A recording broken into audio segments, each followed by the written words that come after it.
This young man always wanted to become a warrior, but he never won a single battle. Instead of giving up, he decides to go after the deadliest monster and prove his true worth. People always talk about the stars, but they forget to look down. If they ever look deep enough, they will find something beyond their imagination. Thousands of years ago, kings used to build statues of warriors out of stone. For centuries, these statues stood lifelessly in the mortal darkness, but they never got damaged. Finally, one day, the light reached the statues and granted them life. Thus, the world of terracotta was born, and the soldiers were named after it. A bustling city called Qinyang is built on top of terracotta. There lives a young man named Magnus, who always dreams of becoming a great warrior. He works at a blacksmith shop, and always begs his master to forge a sword for him. Unfortunately, only the official warriors are allowed to have swords. Suddenly, the town gets attacked by its sworn enemy, and the deadliest animals, the tyrants. All the citizens hide themselves, but Magnus steals a sword and jumps on the battlefield. For years, the warriors tried their best to protect the city, but many of them were sacrificed. Tyrants come in different sizes, but all of them want to kill the terracotta warriors. It's impossible for a commoner to face them, but Magnus isn't afraid of anything. However, as soon as he enters the battlefield, he slips his foot and falls down from the cliff. He lands on top of a tyrant and keeps getting thrown here and there. Luckily, Jin, the general of warriors, arrives and takes the battle in his hands. He's not just Magnus's role model, but loved by all the people of Qinyang City. Magnus also wants to become a part of elite warriors and fight along with General Jin. After a heated battle, the tyrants eventually retreat and the soldiers start celebrating their victory. However, Magnus is going to face the consequences of his careless actions. His master is really angry and orders Magnus to clean the whole battlefield as a punishment. His friends are also shocked at his behavior and advise him to be more sensible.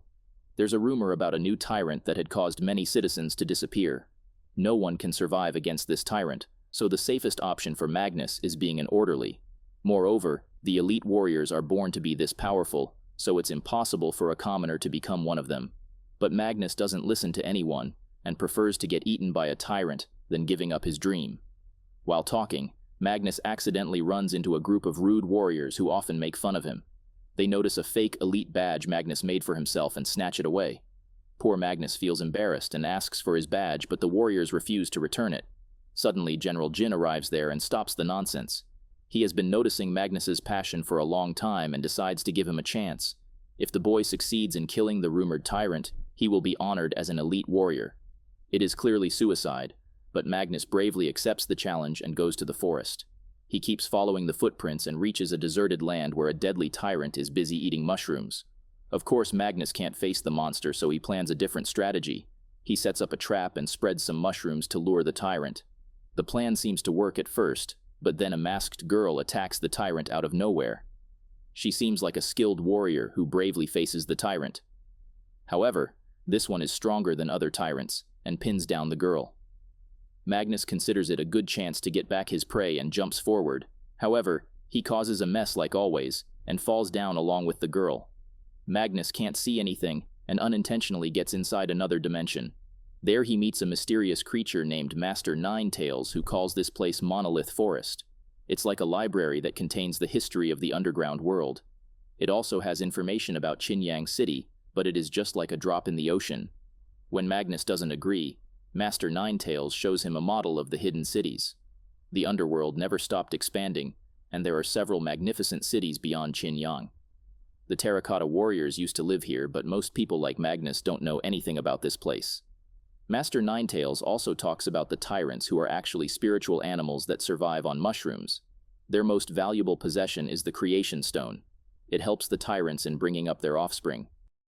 The other powers of this stone are still unknown. The tyrant Magnus wants to kill is called Kunlun. It is the most rare kind ever to exist. Seeing Kunlun, Magnus gets excited and asks for help in killing it. Master Ninetails gets really shocked at Magnus's immature behavior and asks him to open his eyes wider to explore the world. He must follow the heart and see where it leads him to. Magnus doesn't seem to understand anything, so the master sends him back to the forest and tells him to follow Dodo. It's a cute little creature that will guide Magnus on his journey. Magnus believes that Dodo can locate Kunlun, so he starts following him blindly. Before he can start his journey, he meets the masked girl again. She is still angry at Magnus and asks him to stay out of her way. As their target is the same, Magnus wants to team up, and in exchange the girl can use Dodo to locate the tyrant. The girl agrees to the deal but doesn't even share her name. However, Magnus is quite nosy and checks the girl's flute to figure out her name. She is called Jade, but she likes to keep her identity hidden. That's why she keeps wearing a mask all the time. Dodo starts heading to weird places and takes Magnus and Jade to a mysterious castle. Suddenly, they hear a scream and rush inside to help. There lives a creepy man who is trying to roast a goat. On seeing the two young travelers, the man leaves the goat and summons the deadly slaves. He's the culprit behind the missing citizens. He kills them and converts them into energy pills.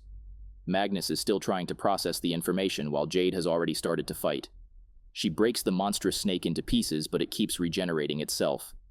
Magnus observes everything closely and figures out that they need to attack the monster's eyes. Jade agrees to the strategy, and together they defeat all the monsters. While fighting, Jade's mask falls off and reveals her beautiful face that leaves Magnus mesmerized. The burning kiln also rolls away and crushes the man. The palace seems to be falling down, so the goat helps everyone in escaping through a tunnel. The goat is named Shorpa, who used to be a powerful weapon, but the creepy man enslaved him. He has lost all hopes of escape until Jade showed up as a miracle. Shorpa admires her skills and wants to spend the rest of his life being Jade's friend. Jade doesn't respond to any comment and keeps walking until they reach the other side of the tunnel. It is full of starflies, tiny creatures that turn night into day and bring life to anything. Jade finally gets a chance for a peaceful talk and asks Magnus why he didn't bring his comrades. Magnus can't lie anymore and reveals that he is just an orderly who doesn't know how to fight. For centuries, warriors were born with strength, while the commoners could never become like them. However, a few years ago, General Jin challenged fate and defeated the tyrants despite being a commoner. Magnus wants to become like Jin, but no one supports him. Jade feels sorry for him and offers to train him. Magnus gets excited and works really hard to become a fighter. With each passing day, he keeps getting better and learns how to use a sword. Moreover, his relationship with Jade improves drastically. Now she smiles more often, and it's all because of Magnus. After completing the training, Magnus and Jade continue to chase their target. While doing that, they accidentally wake up a giant underground monster. Jade asks everyone to stay as quiet as possible because the monster can't see but hear very well.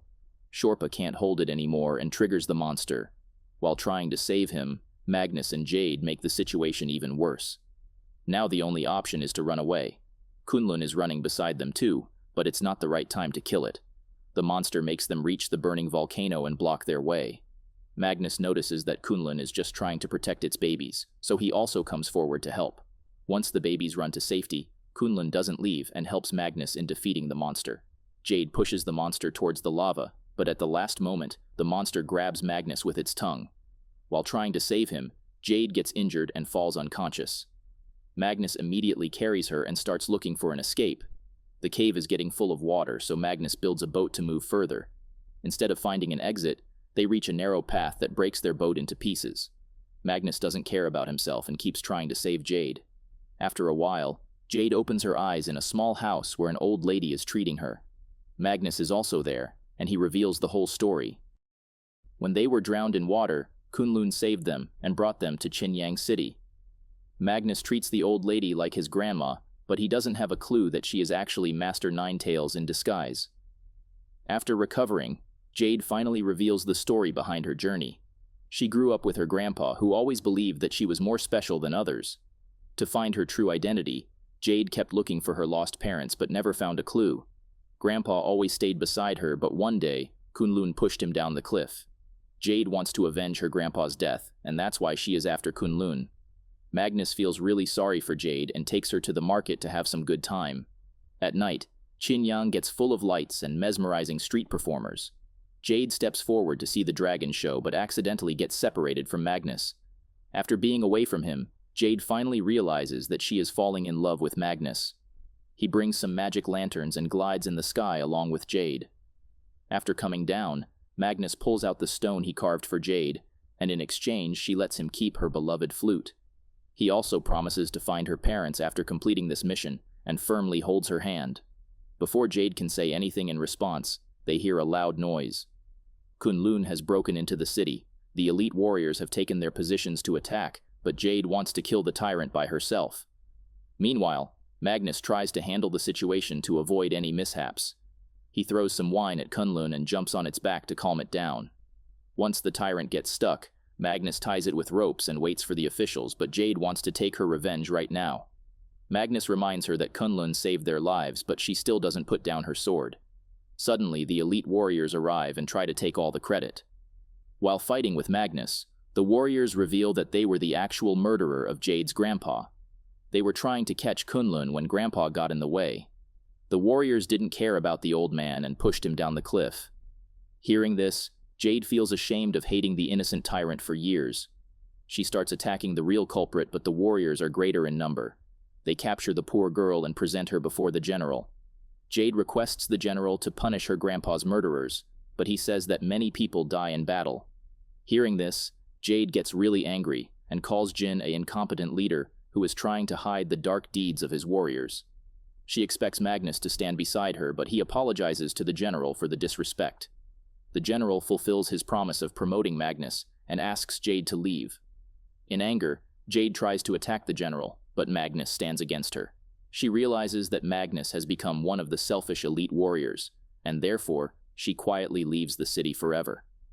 The next morning, Magnus is officially honored as an elite warrior and gets everything he dreamed of. However, he's still not happy because now his happiness lies somewhere else. Later that night, Jade angrily throws the carved stone in the water, but immediately jumps after it. She is angry at Magnus, but can't forget how much she loved him. Similarly, Magnus also misses her and keeps playing the flute she gave him. At midnight, the city gets attacked by the leader of tyrants followed by their army. Kunlun can feel the presence of its mates and try to break free, but the jailers keep torturing it. Suddenly, Magnus reaches there and asks the jailers to leave the poor animal. He requested the general to let Kunlun go as the warriors were killed by the palace owner. But the general thinks that all the tyrants are guilty. Killing them publicly will showcase the power of elite warriors. Magnus can't let that happen and apologizes to Kunlun. He cuts all the chains, but Kunlun takes him along to a secret chamber of the city.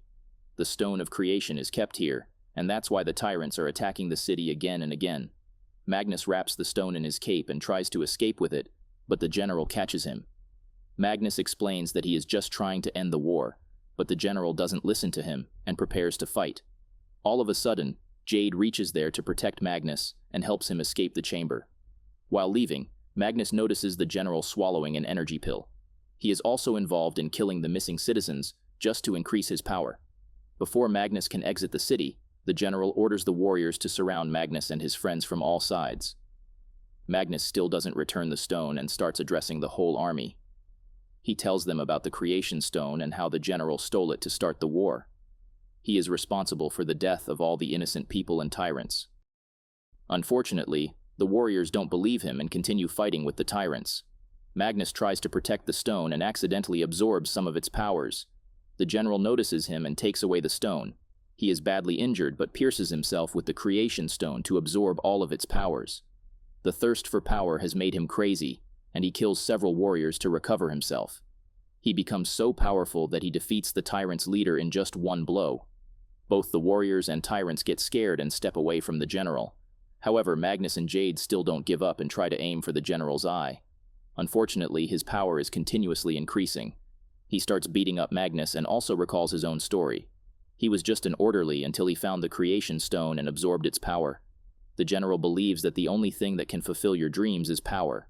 Saying this, he attacks poor Magnus and cuts off his arm and feet. The general still doesn't get satisfied and proceeds to kill Magnus, but Jade jumps in to protect her love. Unfortunately, the general uses his sword to kill the poor girl. Seeing this cruel incident, all the warriors and the tyrants attack the general, but nothing can stand against his powers. He starts killing everyone and absorbs their life forces to become more and more powerful. He doesn't even spare the weak citizens.